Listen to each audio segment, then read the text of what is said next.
할렐루야. 한 주간 잘 지내셨습니까? 저는 오늘 이 본문의 말씀을 가지고 최소한의 것과 최선의 것이라는 제목으로 말씀을 나누고자 합니다. 여러분들 기사를 통해서 많이 보시게 되셨을 거고 또 뉴스를 통해서 많이 접하셨을 겁니다. 이 교회 안에 이 갈등의 문제가 세상 법정에서 다루어지는 것을 아마 많이 보셨을 텐데요. 그 중에 제가 얼마 전에 읽었던 기사 내용을 하나 공유하려고 합니다. 이 명성교회의 김하나 목사 부자 세습에 관련된 내용입니다. 2심 판결이 얼마 전에 있었는데요. 1심 판결에는 이 김하나 목사가 대표자 지위부 존재 확인 소송에서 패소했었습니다. 그런데 이것을 교회에서 상고해서 2심에서는 결국 그것이 뒤집혀서 김하나 목사가 위임 목사 그리고 당회장 목사로서 그 지위가 존재한다고 판결을 한 것이죠. 그래서 이제 그것을 민사소송으로 소송을 제기한 정모 집사가 이제 대법원까지 가겠다 상고를 한 상태입니다. 여러분 이런 기사들 또 교회가 수많은 법정 싸움을 하는 이런 기사들이 신문 지면에 올라오고 뉴스로 보도될 때마다 여러분 어떤 생각이 드십니까? 성도로서 어떤 마음이 먼저 드십니까? 참 이런 걸 보면서 안타깝다, 걱정된다, 교회가 왜 그럴까 이런 생각이 먼저 들지 않으십니까? 비단 김하나 목사의 세습이 맞다 틀리다를 떠나서 성도로서 이런 거를 보면 굉장히 부정적인 생각이 먼저 드는 것이 사실입니다. 저는 굉장히 부끄럽다는 생각이 들었습니다. 이것을 만약에 믿지 않는 분들이 보게 되어진다면 교회에 대한 이미지가 어떨까? 여러분 교회는 하나님께서 그 영광을 드러내는 곳입니다.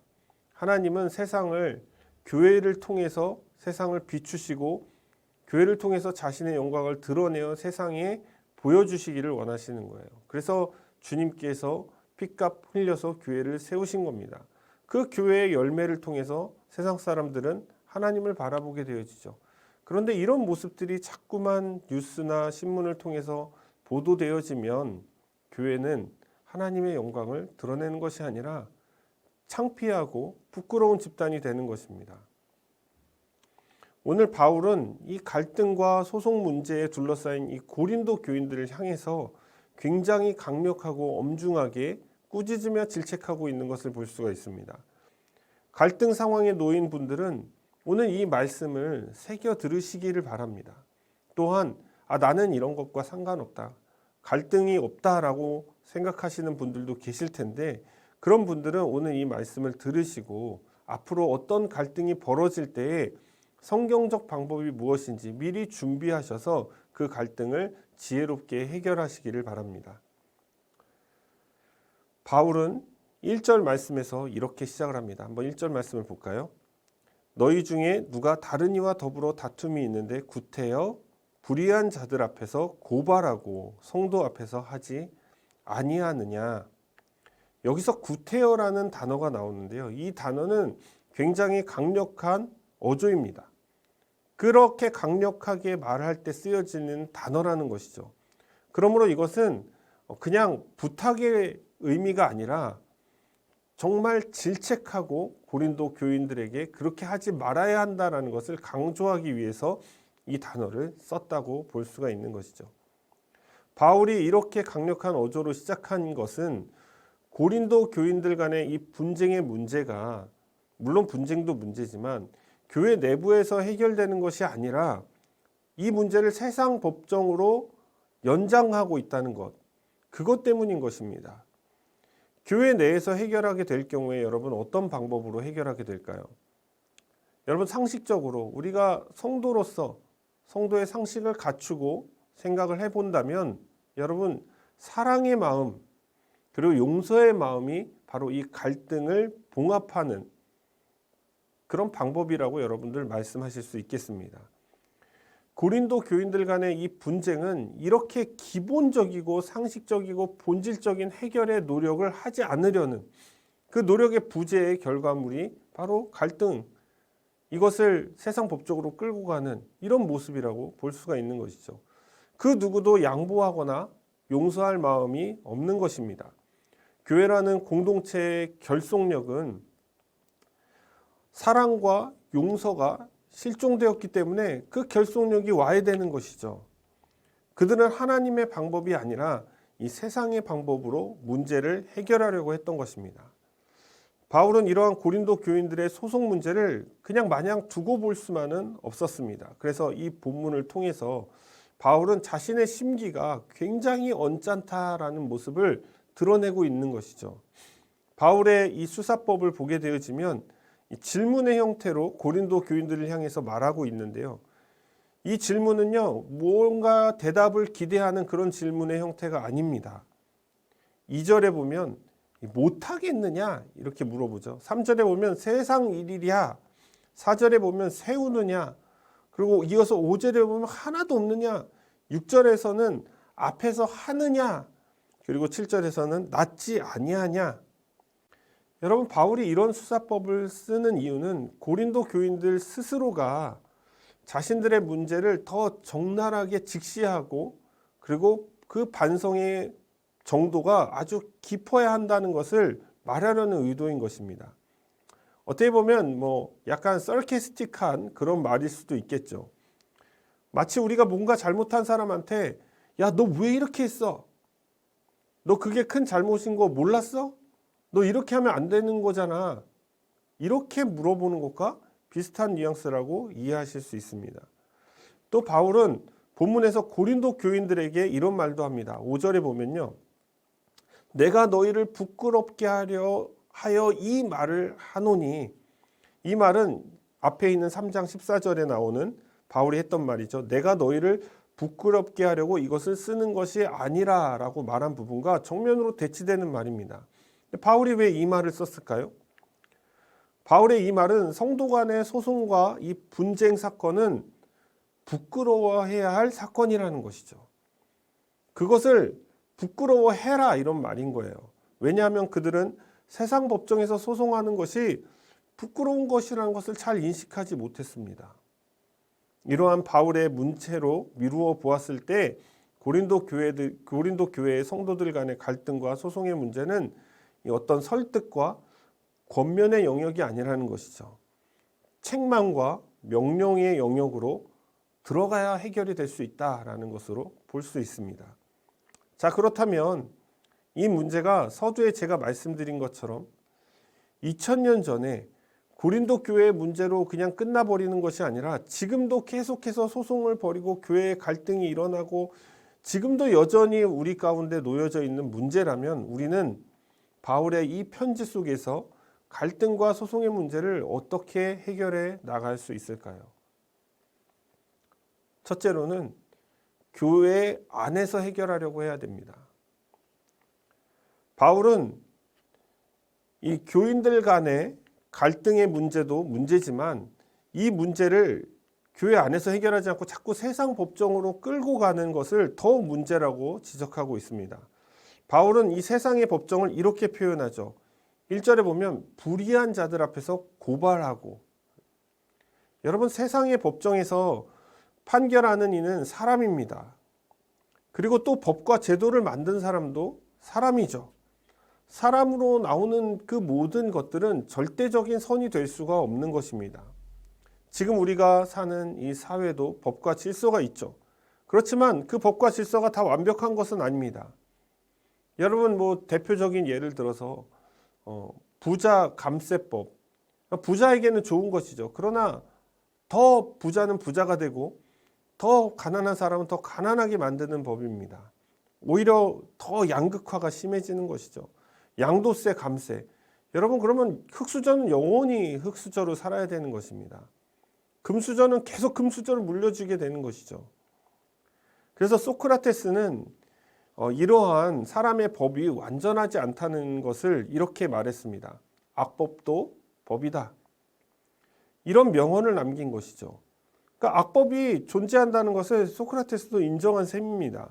그러므로 세상의 법정은 이 하나님의 의가 닿지 않는 곳일 수도 있습니다. 그러므로 불의한 자들 앞에서 옳고 그름을 판단받는 것은 이 하나님의 법을 무시하고 하나님의 법을 인정하지 않는 태도라고 볼 수 있습니다. 바울은 2절과 3절에서 오히려 세상 법정에서 너희가 판단받을 것이 아니라 너희가 세상을 판단할 자라고 그렇게 말을 하고 있죠. 한번 볼까요? 성도가 세상을 판단할 것을 너희가 알지 못하느냐?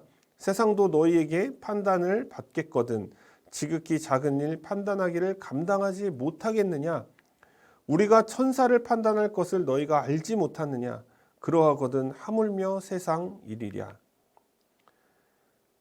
성도는 마지막 날 주님의 심판이 있을 때에 주님과 함께 주님 곁에서 먼저는 믿지 않는 자들을 정죄하고 벌할 것입니다. 그리고 사단과 함께 타락한 천사들도 주님과 함께 정죄하게 될 것입니다. 교회는 이러한 심판의 날에 그 중심에 서 있게 된다는 거예요. 교회는 구원의 방주일 뿐만 아니라 심판의 증인이 된다는 것입니다. 그러므로 구원이 없는 불의한 자들에게 도리어 판단을 맡기는 것은 그거는 용납할 수가 없는 일이라는 것이죠. 바울은 성도들 간의 이 분쟁과 소송의 문제는 마지막 때에 벌어질 그 심판의 날에 비하면 사실 아무것도 아니라는 거예요.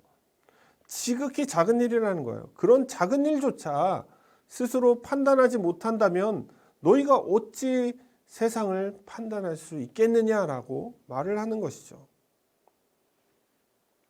사랑하는 여러분, 이 성경의 분명한 이 진리의 말씀에도 불구하고 여전히 교회는 갈등하고 그 분쟁을 세상의 법정으로 가져갑니다. 왜 그럴까요? 왜 그런 일이 벌어질까요?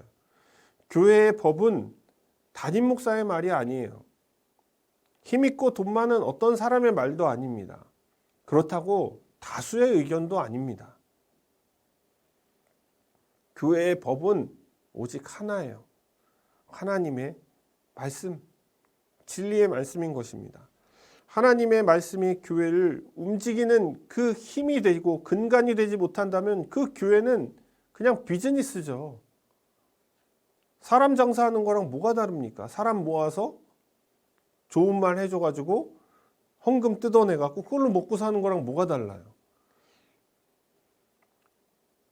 저는 그렇습니다. 그런 교회들, 그런 사꾼이 많은 교회는 이 사입이랑 별로 다른 것이 없다. 그렇게 판단을 합니다. 여러분, 교회 사역 가운데 제가 현타가 올 때가 여러 번 있었어요. 뭐 회의 같은 거를 진행할 때 회의를 하면서 늘 성경적인 고찰을 하지 않는다는 거예요.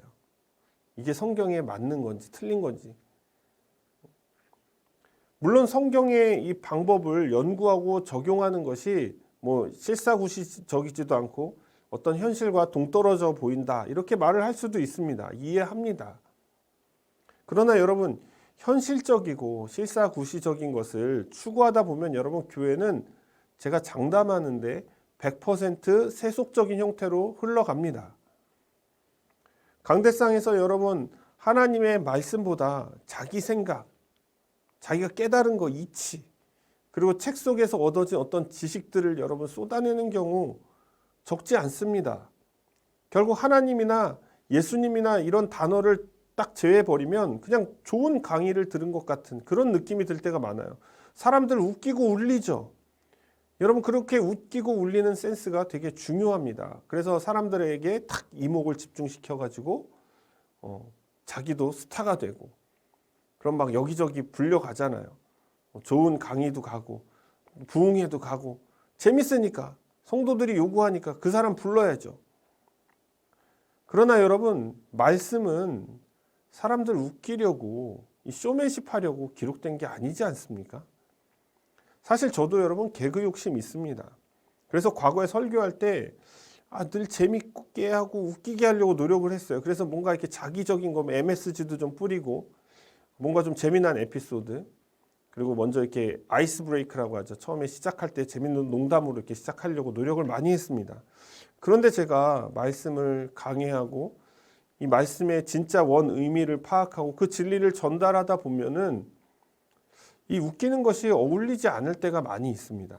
대부분이 웃기는 것이 어울리지가 않아요. 그 안에 뭐 이렇게 제가 재밌는 썰을 이렇게 풀고 이런 게 그 말씀의 흐름과 전혀 맞지가 않습니다. 논리적으로도 그렇고요. 그래서 저는 요즘 노잼 소리를 들어요. 사실 저 되게 웃긴 놈이거든요.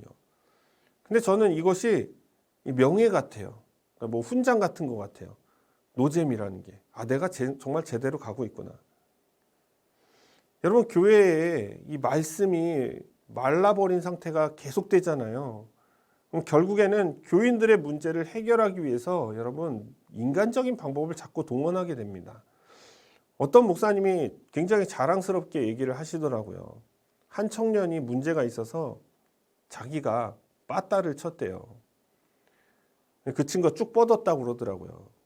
그 다음부터 그 친구가 달라졌대요. 여러분, 이 때리는 것은 성경적인 방법이 아닙니다. 물론 즉시로 효과는 나타나죠. 일단 맞으니까. 위압적인, 고압적인 분위기가 있으니까. 하지만 그 친구가 하나님의 말씀을 먹고 하나님의 은혜로 살아가게 하는 것이 목회자의 바른 접근 방법이잖아요.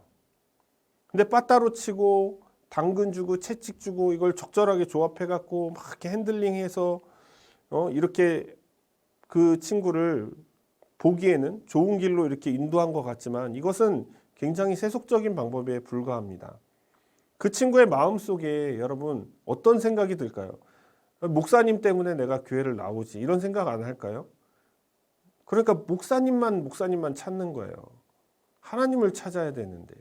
여러분 우리는 몽학 선생이잖아요. 저와 같은 사람 몽학 선생입니다.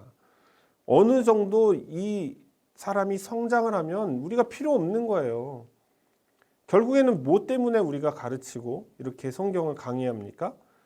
여러분들이 하나님을 보도록, 여러분들 마음속에 더 깊은 신앙심을 가지고 살아가도록, 그 믿음을 지킬 수 있도록, 예수님을 닮아가도록, 결국 목표는 하나님께 있는 것이죠. 나를 보게 하면 안 되는 것이죠. 내 사람을 만들면 안 되는 것이죠. 그러니까 그 목사님만 찾는 거예요. 그 청년에게는 하나님을 신실하게 따르려는 믿음은 없어요. 그냥 목사님만 따르는 것이죠. 교회는 하나님의 말씀 속에 드러난 그 진리가 성도들의 삶 가운데 임재하고 열매 맺도록 독려하는 공동체가 되어야 하는 것입니다. 말씀의 진리로 모든 문제를 접근하면 여러분 당장은 답답합니다. 뭐 부응하지 않을 수도 있어요. 계속 말씀의 진리를 찾고 그리고 그 말씀대로 교회를 이렇게 운영하다 보면 빠르지가 않을 수도 있어요. 왜냐하면 말씀은 막 전도해서 한 사람 한 사람 전도해서 예수님의 제자로 삼고 이게 뭐 마태복음에 나와 있는 그 지상 명령이지 않습니까? 그대로 그 성경의 원리대로 하면 쉽지가 않습니다. 사실 보여지는 결과물이 이렇게 뚜렷하게 나타나지가 않아요. 하지만 가장 중요한 것은 하나님의 마음을 시원케 한다는 거예요.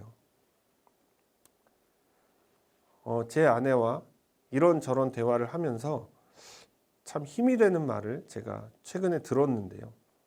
제 아내의 직장 동료가 매일 저희 가정을 위해서 뭐 기도를 해준다고 그렇게 이야기합니다. 그분께서 기도하실 때 저희뿐만 아니라 여러 사람 기도를 한다고 해요. 여러 사람 기도를 하는데 다른 사람들 기도할 때는 막 답답하고 뭔가 꽉 막히고 뭐 이런 느낌이 든대요. 이상하게 우리 가정을 위해서 기도하면 너무 기쁘고 좋더랍니다.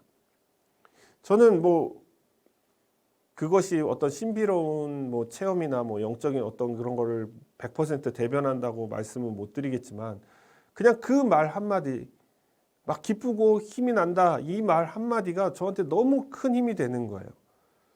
아 정말 우리 오픈 커뮤니티 교회가 비록 다른 사람들이 보기에는 뭐 몇 명 보지도 않잖아요. 여러분들 조회수 보면 알잖아요. 그리고 특별히 막 멤버십이 강하게 늘어나는 것도 아닙니다.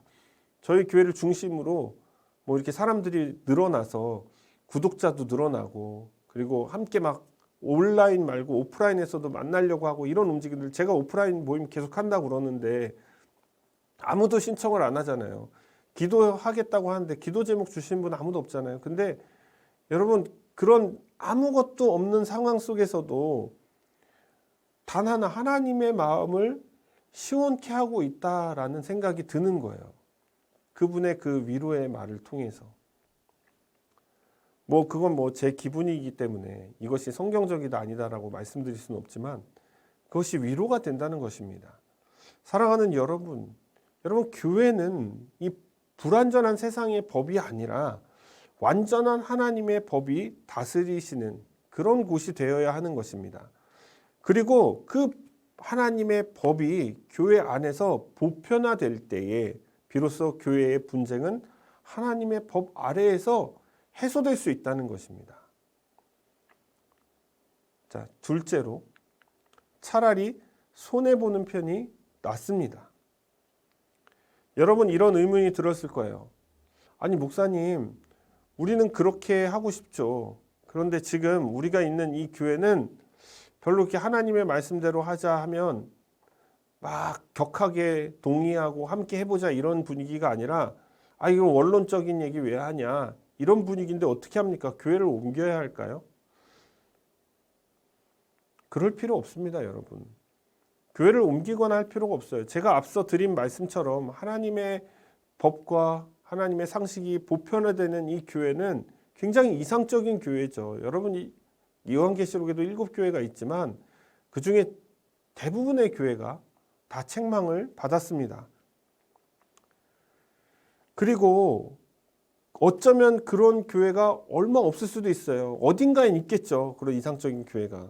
그렇다면 지금 있는 교회에서 이런 문제가 보이고 노출되었을 때 또 내가 당사자가 됐을 때 우리는 어떤 모습으로 그 문제를 바라보고 해결할 수 있을까요?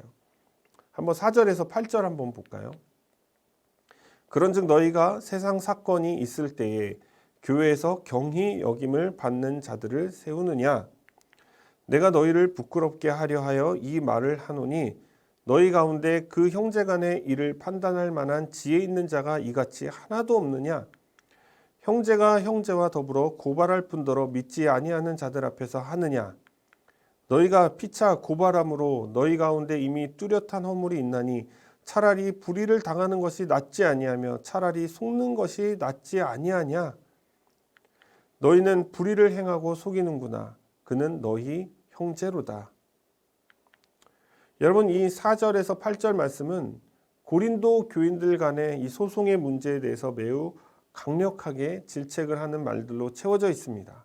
4절에서는 경히 여김을 받는 자들을 세우느냐 이렇게 표현하고 있죠. 이것은 아주 작은 일이 벌어졌을 때에 과연 너희가 멸시하는 자들에게 그 판단, 너희가 멸시하는 자들에게 그 판단을 맡기겠느냐 아니면 그 작은 일은 그냥 내가 해결하지 하고 내가 해결하겠느냐 무엇이 옳다고 생각하느냐라고 되묻는 것입니다. 이어서 5절을 보면 이 일을 판단할 만한 지혜 있는 자가 이같이 하나도 없느냐라는 그 말은 너희들이 그동안 그렇게 자랑으로 내세웠던 그 지혜, 세상 지혜 그것을 꼬집고 있는 거예요. 그렇게 지혜 있다고 교만하더니 이만한 문제도 해결할 만한 지혜 있는 자는 없느냐 이렇게 말을 하는 거예요. 6절 말씀에는 형제가 형제와 더불어 고발한다라고 표현되어져 있죠. 이것은 그리스도 안에서 한 몸을 이루는 공동체, 서로가 하나 되어야 함에도 불구하고 이 갈등을 하는 것도 모자라서 믿지 않는 자들 앞에서 그 치부를 드러내면서까지 서로 싸워야 되겠느냐, 소송을 벌여야 되겠느냐라고 되묻는 것입니다. 바울은 이러한 갈등의 문제를 세상 법정으로 끌고 가는 것, 그들에게 5절에서 다시 한번 이렇게 이야기하죠. 내가 너희를 부끄럽게 하려 한다. 다시 말하면 부끄러운 줄 알아야지. 부끄러운 줄 알아. 이런 표현인 거예요. 이처럼 부끄러움을 당하느니 차라리 7절 말씀에 나오는 것처럼 그냥 불의를 당하는 게 낫다. 차라리 속는 것이 낫다. 이렇게 이야기를 해주는 거예요. 여기서 불의를 당한다, 속는다는 이 표현은 굉장히 억울한 일을 당하고 약탈을 당한다는 것을 말하는 것입니다. 그러면서 바울은 8절에서 이 불의를 행하고 속임을 당하는 자가 바로 너희의 형제다. 그렇게 이야기를 하는 거예요. 그러니까 매우 뼈가 있는 한마디죠. 네가 그렇게 억울하게 만들고 약탈하고 그 사람이 네 형제야. 형제에게 어떻게 그렇게 할 수 있어? 그리스도의 한 몸을 이룬 형제 말이죠. 이것은 자기 몸에 해를 가하는 것과 같다는 거예요. 제가 15년 전에 읽었던 책이 있습니다. 예수 전도단에서 나온 책인데요. 그리스도인의 권리라는 책이에요. 김원호 님께서 지으신 책입니다. 제가 알고 있기로 장로님이라는 것 같은데 여러분 한번 시간이 되시면 이 책 한번 구해서 읽어보십시오. 너무 좋은 책이에요. 이 책은 이 권리라는 것을 신발에 비유합니다. 그래서 모세가 이 불타는 떨기나무 앞에서 그 신을 벗으라 했을 때 신을 벗고 불타는 떨기나무 앞으로 하나님 앞으로 나아가게 되어지죠. 그렇게 하나님을 만났던 그 모세처럼 우리의 권리를 포기하고 그리고 하나님께서 주장하시는 사람이 될 때에 비로소 이 역설적이게도 하나님의 은혜가 내게 주어진다는 것을 이 책에서 말하고 있는 거예요. 제가 부산에서 사역할 때 이 책을 깊이 읽고 묵상했습니다. 그리고 사역을 했죠. 하루는 건반을 치는 자매가 제게 갑자기 막 왔어요. 오더니 왜 내 볼륨 줄였냐 이러고 따지기 시작했습니다. 여러분 저는 그 음향 믹서라고 하죠. 음향 콘솔이라고 하죠. 그거를 터치도 안 했어요. 그날. 아예 만지지도 않았습니다. 저도 앞에서 찬양 인도하고 언제 가서 만집니까? 제가 뭐 분신술하는 것도 아니고 찬양 인도하면서 한쪽은 막 가서 막 팔이 길어가지고 막 이렇게 할 수 있는 것도 아니고 저 아무것도 한 게 없어요. 근데 저한테 왜 줄였냐는 거예요. 자기가 반주했으면서 내가 인도할 때. 근데 사실 그거 줄인 사람은 방송실에 있거든요. 근데 저한테 줄였냐고 따지는 그 자매가 너무 믿고 화도 나고 억울했습니다. 근데 이 책을 봤잖아요. 권리를 양도했어요. 하나님께 포기했어요. 그래서 저는 미안하다 이렇게 말을 했습니다. 또 하루는 이 음향 담당자가 있었습니다. 집사님인데요. 근데 이 PPT를 제때 안 틀었어요. 그러니까 안 만든 거죠. 제때 시간 내에 안 만든 거죠. 제가 미리 갖다 드렸는데 안 만들었어요. 근데 이게 초반에 이 한두 곡 할 때 처음부터 PPT가 나와야 되는데 예배가 벌써 시작됐고 찬양 인도를 하고 있고 한참 하고 있는데 PPT가 안 나오는 거예요. 그래서 제가 찬양 인도를 하고 성도들은 눈만 껌뻑껌뻑거리고 있는 거 가사를 모르니까. 그래서 저는 막 가사를 불러줬습니다. 예배가 끝나고 나서 아니나 다를까 담임 목사님께서 왜 PPT가 안 나왔냐고 저한테 책임을 물으셨어요. 저는 당연히 그 방송실에 있는 집사님이 제때 준비를 안 해서 저는 미리 드렸는데 그래서 안 나온 겁니다. 이렇게 이야기하면 뭐 사실이잖아요. 이게 팩트잖아요. 모면할 수 있었죠. 그러나 권리를 포기해야죠. 제가 했습니다. 미안합니다. 죄송합니다. 다시는 이런 일 없도록 하겠습니다. 제가 뒤집어 썼습니다, 여러분. 여러분 그것뿐만이 아니에요. 정말 억울한 일이 너무 많았어요. 유학생활하면서 또 한국에 돌아와서 사역을 하면서 정말 억울하고 분통 터지는 일이 한두 개가 아니었습니다. 저는 하나님께 이 모든 것을 그냥 양도했습니다. 제 안에 사실 아직도 억울함이 남아 있습니다. 차라리 그 억울함을 막 풀어내고 그 사람한테 가서 따지고 그 사람한테 위해를 가하고 똑같이 갚아주면 좋겠어요. 그런데 하나님께 내 권리를 양도하고 그리고 나서 그냥 내가 당하는 게 낫다. 내가 싸우고 분쟁하고 그분과 안 좋은 일로 이것이 떠들썩하게 되어지면 여러분 하나님이 영광 받으시겠습니까? 차라리 내가 억울한 일을 당하고 말겠다. 여러분 교회 공동체는 여러분 완전하지 않습니다. 그러나 하나님의 교회인 것도 분명해요. 교회 안에서 말씀이 보편화되어 있지 않는 그런 교회들이 많고 그런 암울한 현실이 사실이지만 낙심하지 마십시오. 하나님께 그 권리를 그냥 과감하게 양도하십시오. 차라리 억울한 일을 당하고 약탈을 당하는 편이 더 복된 것입니다. 언제가 주님께서 여러분들의 그 억울한 눈물을 닦아주실 거예요. 주님께서 오히려 그들을 부끄럽게 하실 것입니다. 오늘 바울이 고린도 교인들을 질책했던 것처럼 주님의 때가 되었을 때에 그것을 깨닫게 해주실 것입니다. 셋째로, 받은 은혜를 생각해 보아야 합니다. 9절에서 11절 한번 볼까요? 불의한 자가 하나님의 나라를 유업으로 받지 못할 줄을 알지 못하느냐? 미혹을 받지 말라.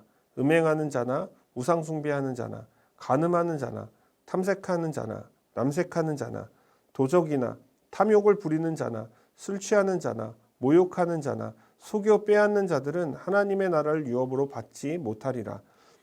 너희 중에 이와 같은 자들이 있더니 주 예수 그리스도의 이름으로 우리 하나님의 성령 안에서 씻음과 거룩함과 의롭다 하심을 받았느니라.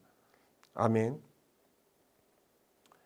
여러분, 9절에서 이 11절을 볼 때 유의해야 될 것은 이 11절 말씀을 전제로 삼아야 된다는 것입니다.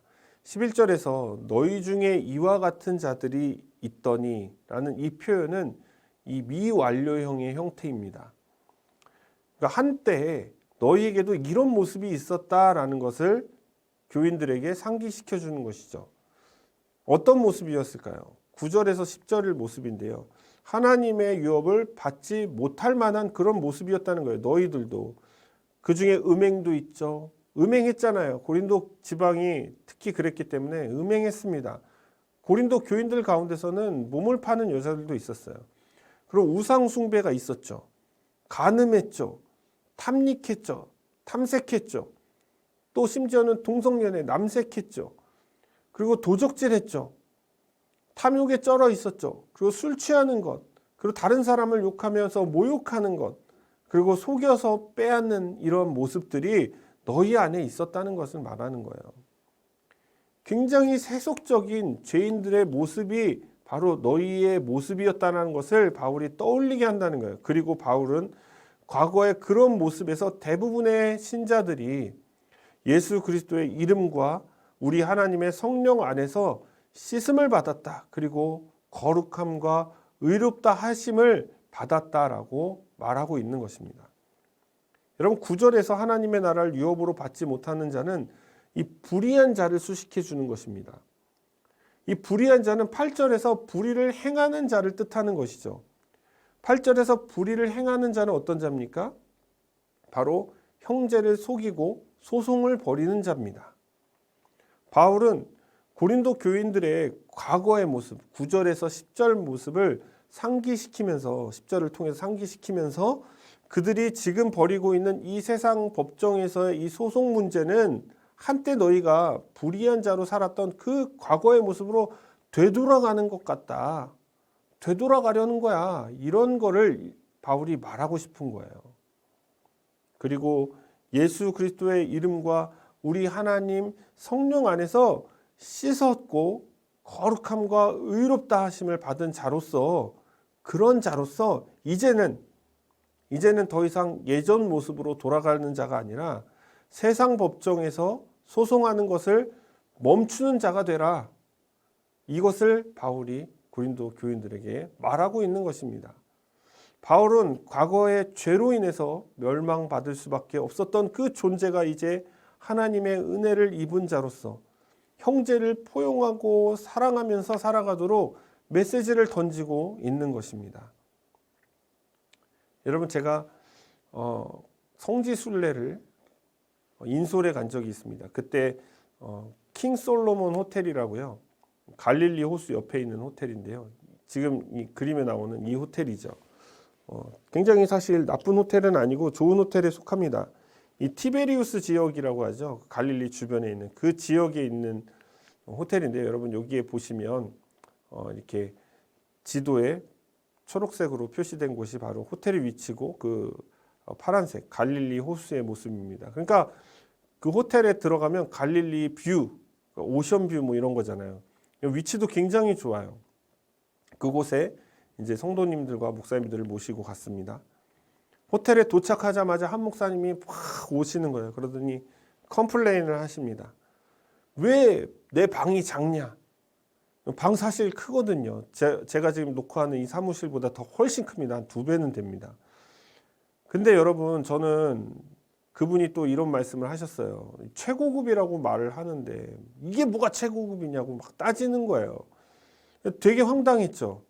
그 지역의 호텔들이 사실 좀 오래된 호텔들이 굉장히 많았습니다. 그 중에 그나마 이 호텔이 그 당시에 제일 좋고 제일 괜찮은 호텔이었어요. 그러면서 막 다짜고짜 따지시는데 목사님이 또 그러시니까 굉장히 당황스럽더라고요. 그때 저는 뭐 전도사의 나부랭이에 불과했죠. 엄청 막 화를 내시고 제가 막 어떻게 할지 몰라 하니까 그냥 씩씩거리면서 자기 방으로 돌아가셨어요. 저도 그 황당한 마음이 있었지만 일단 피곤했기 때문에 방에 들어가서 잠을 청했습니다. 다음날 아침 8시에 이 로비로 모이기로 했는데 그 목사님을 또 만날 거 생각하니까 생각이 되게 막막해지더라고요. 그래도 제가 인솔을 해야 되니까 내색하지 않고 목사님들을 다 성도님들을 버스로 모셨습니다. 한참 버스를 타고 이동하는데 그 목사님이 갑자기 저보고 마이크를 달래요. 그래서 마이크를 드렸습니다. 그랬더니 그분이 하시는 말씀이 어젯밤에 여기 인솔자도 있었는데 내가 너무 화를 냈습니다. 너무 억울해서 화를 냈어요. 근데 오늘 새벽에 하나님께 기도하면서 하나님 저 너무 억울합니다. 너무 억울합니다. 이렇게 최고급이라고 해놓고 이게 뭡니까 이게. 너무 억울해서 참을 수가 없습니다 라고 기도했더니 주님께서 이렇게 말씀하셨다는 거예요. 네가 나보다 억울하냐? 네가 나보다 억울하냐? 이런 말씀을 하셨다는 거예요. 그래서 그분이 주님 앞에 회개를 했다는 거예요. 주님보다 억울한 사람이 어디 있겠습니까? 제가 억울할 일이 아니군요 이러면서 막 회개 기도를 했대요. 그러면서 하시는 말씀이 오늘 점심은 제가 사겠습니다. 그래가지고 원래 그 점심값도 다 우리가 포함되어져 있는 여행 일정인데 그분이 내시는 바람에 여윳돈이 생겨서 그 버스 안에 계신 분들과 막 석류도 나누고 여윳돈이 생겼으니까 그걸로 또 막 물도 더 사드리고 막 중간에 가다가 맛있는 것도 더 많이 사드렸죠. 아이스크림도 사드리고 분위기가 좋았습니다. 결국 며칠 못 되어서 저희 사장님을 만나셨는데 사장님 보자마자 그냥 뺨을 때리시긴 했어요. 그분이 왜 최상급이 아니냐고 또 그 말씀 하시면서 뺨을 때리셨어요. 근데 여러분 뭐 그분의 그런 불같은 모습이나 뭐 이런 것들 뭐 상관없이 저는 딱 그 한마디가 계속 생각나더라고요. 지금까지. 네가 나보다 억울하냐. 죄가 없으신 분이 여러분 이 죄가 많은 이 더러운 나를 위해서 십자가에 달리셨는데 여러분 주님보다 억울한 사람이 어디 있겠습니까? 사랑하는 여러분, 저와 여러분이 받은 것이 바로 이 주님의 사랑, 이 은혜인 것입니다. 그 은혜를 잊지 마시기 바랍니다. 우리도 죄인이었기 때문에 사실 용서받은 존재가 될 수 있었습니다.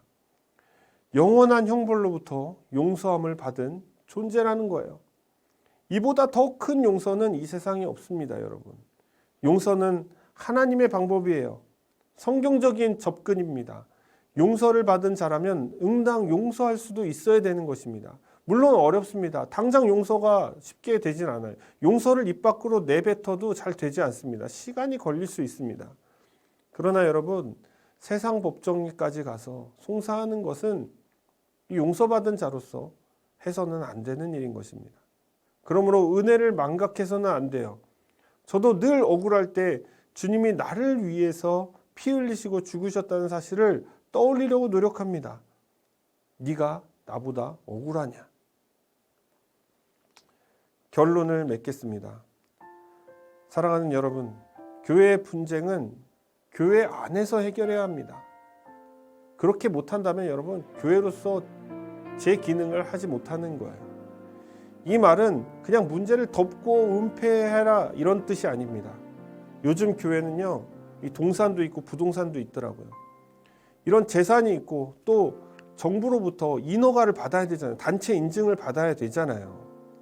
그렇기 때문에 세상의 법과 어떤 질서와 맞물려 있는 것도 사실입니다. 그러나 여러분, 성도의 갈등의 문제는 교회 안에서 반드시 해결해야 되는 것입니다. 숨기고 골마 썩기 전에 교회 안에서 그 문제를 적극적으로 다루어야 합니다. 단 성령의 진리 안에서 다뤄져야 된다는 거예요. 하나님의 말씀이 다스리지 못하고 세상의 논리와 상식으로 운영되어지는 그런 교회는 결코 건강한 교회라고 말할 수가 없습니다. 아무리 사람이 많고 아무리 돈이 많고 건물을 높이 짓고 이런 교회라 할지라도 여러분 예외가 없습니다. 하나님의 법과 질서는 늘 사랑으로 관통되어지죠. 그래서 고린도전서 13장에서는 그 사랑의 가치를 잘 설명하고 있습니다. 공동체의 결속력은 그 사랑의 강도에 달려 있습니다. 또한 성도는 늘 갈등이 다가올 때에 하나님의 영광을 가리느니 내가 손해를 본다 라는 마음을 가지고 있어야 합니다. 자신의 권리조차 하나님께 양도하고 하나님께서 언젠가 갚아주실 것을 믿으면서 참고 견디셔야 합니다. 그리고 여러분 먼저 화해의 손을 내밀어 보십시오. 때로는 여러분이 어렵게 내민 그 손을 상대방이 받아주지 않고 쳐낼 수도 있습니다. 그래도 여러분 하나님께서는 여러분이 그 내밀었던 그 손을 하나님께서 기억하고 계실 것입니다. 손해를 보고 불편을 당해서라도 하나님의 영광이 가려지지 않는 편이 내 이득을 취하고 하나님의 영광을 가리는 자들보다 훨씬 값어치 있고 칭찬받을 만한 일이라는 것을 기억하시기 바랍니다. 마지막으로 영원할 형벌에 처할 수밖에 없었던 원수였던 저와 여러분을 위해서 대신 피 흘리시고 죽으신 예수 그리스도의 은혜를 떠올리시기 바랍니다. 그 은혜가 족하다면 우리는 그 어떤 억울한 일에도 흔들리지 않을 것입니다. 굳건한 반석이라는 것은 은혜로 말미암아 탄생되어진 것입니다. 그 은혜가 없다면 우리는 모두 모래 위에 집을 지은 존재가 되는 것이죠. 어떤 풍파가 와도 흔들리지 않는 이유는 그 주님의 은혜로 지어진 그 반석 위에 우리가 집을 지었기 때문인 것입니다. 여러분 이거보다 더 큰 가치가 있을까요? 이 가치를 아는 사람은 세상의 작은 일로 형제를 미워하고 송사하는 일은 하지 않을 것입니다. 오직 사랑과 용서의 마음으로 그 흔적을 가지고 살아가게 될 것입니다. 사랑하는 여러분, 세상의 법은 최소한의 것이지만 하나님의 법은 최선의 것임을 기억하시기를 바랍니다. 그 하나님의 법이 통치하고 다스리시는 그 교회에서 모든 갈등을 사랑과 용서로 종식시키시고 오직 주님의 은혜를 기억하시는 성도가 넘쳐나게 되시기를 주님의 이름으로 축원을 드립니다.